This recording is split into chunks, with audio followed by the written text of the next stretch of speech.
escuchando El Jardín de Castalia, una sección de Ateneo de Saberes, con la colaboración de Victoria Olaya, una amante de la poesía y de la jardinería que aviva el alma.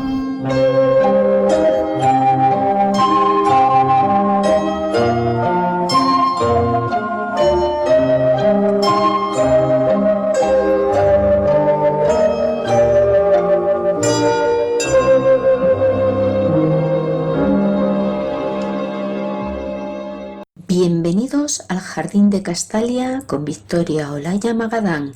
En esta ocasión os quiero hablar del laurel, del Laurus nobilis.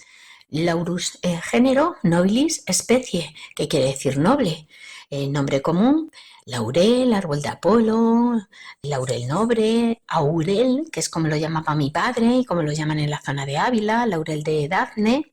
Es un árbol que quiero traer a colación ahora en esta época porque es un árbol en el que se cortan sus ramos y se bendicen en Semana Santa para colgarlos en las puertas y ventanas de muchos hogares para evitar los malos espíritus. Es un árbol que habita de forma natural en toda la región mediterránea y es cultivada en todo el territorio. Germina muy bien de semilla y por ello su distribución es un poco difícil de delimitar. Es mucho más abundante en la zona de la costa cantábrica y atlántica, en Cataluña y Baleares, mientras que en el sur pues, lo podemos encontrar en las sierras gaditanas. Es considerado un relicto de los antiguos bosques de laurisilva, cuando la cuenca mediterránea era mucho más húmeda. Después, cuando se volvió más seca, fueron apareciendo otras especies de corte más xerófilo.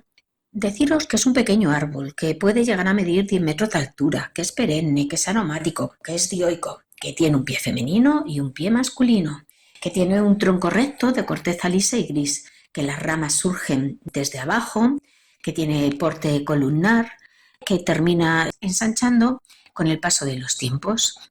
Su follaje es verde oscuro, el haz es de color verde oscuro lustroso, mientras que el envés es más pálido. Las hojas son lisas, coriáceas, simples, alternas, lanceoladas, oblongo-lanceoladas, con el borde a veces ondulado, con un pecíolo muy cortito, que la hoja suele medir entre 3 y 9 centímetros y tiene un ápice muy agudo.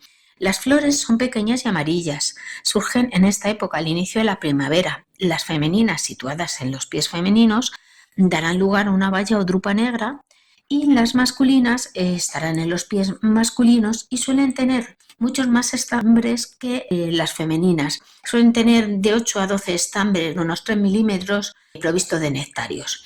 Esto nos va a servir para diferenciar los pies masculinos de los femeninos, porque las flores femeninas tendrán de 2 a 4 estambres, mucho menos que las masculinas, que no producen polen y bueno, tienen unos apéndices alrededor del ovario para atraer los polinizadores, algo muy importante para llegar a producir luego los frutos. El ovario está muy pegado al receptáculo y tiene un estilo muy cortito. Esto también se puede ver en fotos en macro. El fruto es una baya ovoide de unos 10 a 15 milímetros, negra, como si fuera una aceituna pequeña, que madura en otoño, suavemente acabada en punta, con un pericarpio, zona carnosa muy pequeña, y que tiene una única semilla que suele medir como unos 9 milímetros y es lisa. Le gusta el sol o la semisombra, pero tolera bien la sombra. Tiene alta resistencia a la sequía y al calor. Tolera heladas de hasta menos 11 grados. Pasados de aquí ya empieza a sufrir. No es exigente el suelo, aunque le gustan los suelos fértiles, frescos y un buen drenaje. Los riegos, pues dependerá de cómo sea la planta. Si la planta es adulta y está en el suelo, podrá aguantar periodos largos sin regar y extraerá el agua de las capas más profundas. Y si la planta es joven o está en maceta, pues será mucho más sensible. Si el sustrato se seca por completo durante mucho tiempo, pues las hojas se volverán marrones y se verán quebradizas. Es un árbol que soporta muy bien la poda. Se utiliza mucho en topiaria, en jardinería de formas recortadas, en setos, laberintos y otras creaciones ornamentales. Se reproducen bien por semilla. Es de hecho lo habitual, aunque su proceso es un poco lento.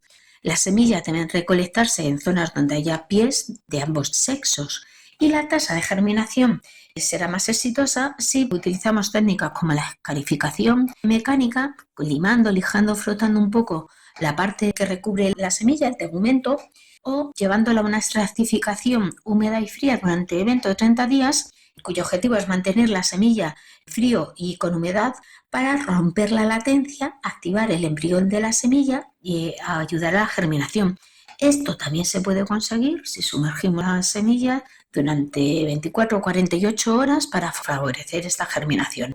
También se puede reproducir por esquejes, o bien de raíz o bien de tallos. Si son de tallos, utilizaremos estacas semileñosas de unos 13 a 15 centímetros en el periodo de crecimiento activo, que las podemos coger cuando hagamos la poda de recorte de finales de verano, principios de otoño. Respecto a plagas, deciros que son muy atacadas por diaspinos, por pulgones y por silas. Los diaspinos, el 90% de los laureles tienen este tipo de cochinilla, que es la cochinilla escudo, que es un insecto chupador que absorbe la savia de la planta y está cubierto por un pequeño escudo. Los daños son punteaduras amarillas en las hojas, debilitamiento general de la planta, reducción del crecimiento y, si es algo muy severo, incluso pueden llegar a morir ramas. Asociados a este insecto está la fumagina o el hongo de la negrilla, ya que es un insecto que excreta melaza. Los mismos daños produce el pulgón. Además, produce también deformaciones en hojas porque al pulgón suele atacar las partes tiernas de la planta. Y la sila también suele atacar las partes tiernas de la planta y también está asociado el hongo de la negrilla porque también excreta melaza.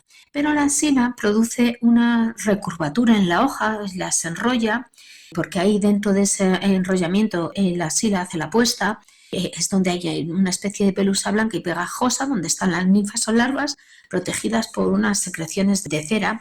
Esa zona enrollada se vuelve más gruesa, cambia de color del verde al amarillo y al final se produce como una especie de costra de color negruzco que afea muchísimo el laurel.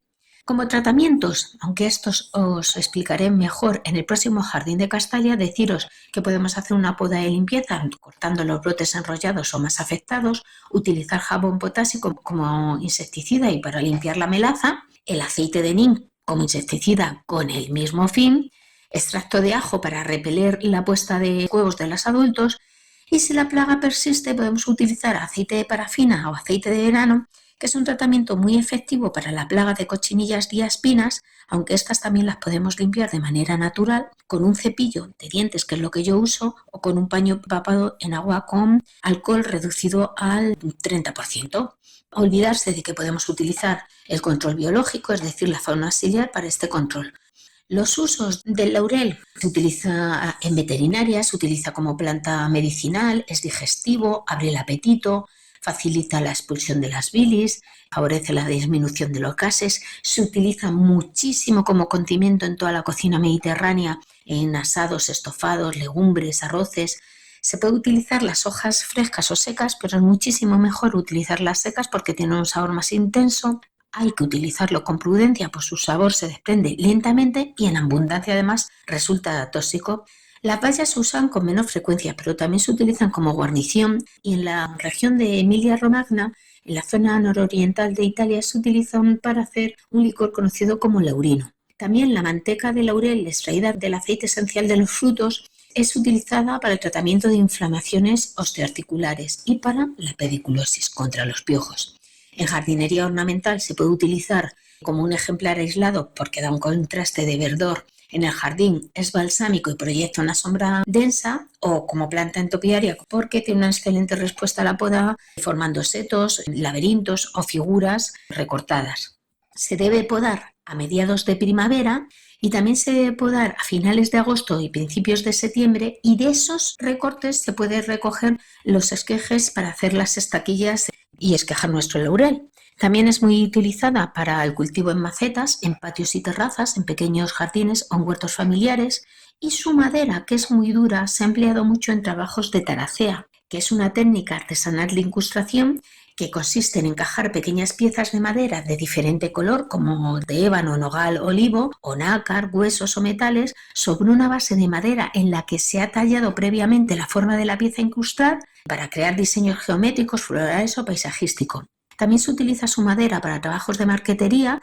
Aquí ya son enchapados de finas láminas de maderas nobles en las que se forman dibujos y que luego se pegan sobre superficies de muebles. Y esta tradición artesanal también es árabe y se sigue utilizando mucho en la zona del Albaicín. Como uso literario, pues el laurel ha sido citado en miles de sitios. Podemos decir que lo ha citado Miguel Cervantes en El Quijote, lo citó Julio Verne, Calderón de la Barca, Francisco de Quevedo. Sobre su toxicidad, deciros que su ingesta en exceso puede llegar a ser tóxica y producir graves trastornos intestinales. De hecho, los brotes tiernos contienen un precursor del cianuro, pero si se usa moderadamente, el laurel no es tóxico. Es una buenísima planta condimentaria. Como etimología y algún dato histórico, deciros que el laurel es el origen de los vocablos de castellano de laureado y de bachiller, del latín baccalaureatus, de aquel que ha recibido los laureles de su título académico. El nombre propio de Laura también viene de laurus y significa la victoriosa o la coronada con laurel. La corona triunfal o corona de laurel en la corona láurea está formada por hojas de laurel y simbolizan honor, gloria y victoria, y era entregada como recompensa a los poetas, a los deportistas y a los guerreros en la antigua Grecia. En los Juegos Pitios se solía entregar una corona de laurel a los vencedores y en los Olímpicos una corona de olivo. En la antigua Roma, de la época imperial, se utilizaba también inicialmente de laurel y luego de oro. Era un atributo de los emperadores. Y esta corona se ha mantenido como símbolo de victoria y de libertad. Bueno, pues hasta aquí el Jardín de Castalia. Espero que os haya gustado y os haya parecido interesante todo lo que os cuento. En esta ocasión os voy a dejar el mito de Apolo y de Dafne, que aparece narrado en la Metamorfosis de Ovidio, y que realmente cuenta la historia de un amor imposible y trágico que explica el origen del laurel como símbolo sagrado. Todo surgió cuando Apolo, orgulloso de haber matado a la serpiente Pitón, se burla de Eros, Cupido, cuestionando su habilidad con el arco. Ofendido, Eros decide vengarse disparando 2 flechas con efectos opuestos. Le lanza una flecha de oro a Apolo, que cae perdidamente enamorado de la ninfa Dafne, y una flecha de plomo para Dafne, que le provoca un rechazo absoluto hacia cualquier pretendiente y en especial hacia Apolo. Apolo persigue incansablemente a Dafne por el bosque, intentando convencerla de sus atributos como dios de la música y de la medicina. Sin embargo, la ninfa huye despavorida. Entonces le pide a su padre, el río Peneo, desesperadamente ayuda en sus orillas. Cuando Apolo está a punto de alcanzarla, Dafne le suplica a su padre que destruya su belleza para liberarse del acoso de Apolo, y en ese instante su cuerpo comienza a transformarse en un laurel. Sus pies se hunden en la tierra como raíces, sus brazos se estiran formando ramas y su piel se endurece en corteza y su cabello se convierte en hojas. Dafne queda transformada así en el primer árbol del laurel. Afligido, Apolo abraza el tronco y siente que el corazón de Dafne late aún bajo la corteza, y al no poderla tener como esposa, pues jura que el laurel será su árbol sagrado, y a partir de entonces sus hojas coronarán a los triunfadores, a poetas y a guerreros, siendo símbolo de gloria eterna. Bueno, espero que os haya gustado. Flores y más flores, y hasta el próximo jardín. Con cariño, Victoria Olaya.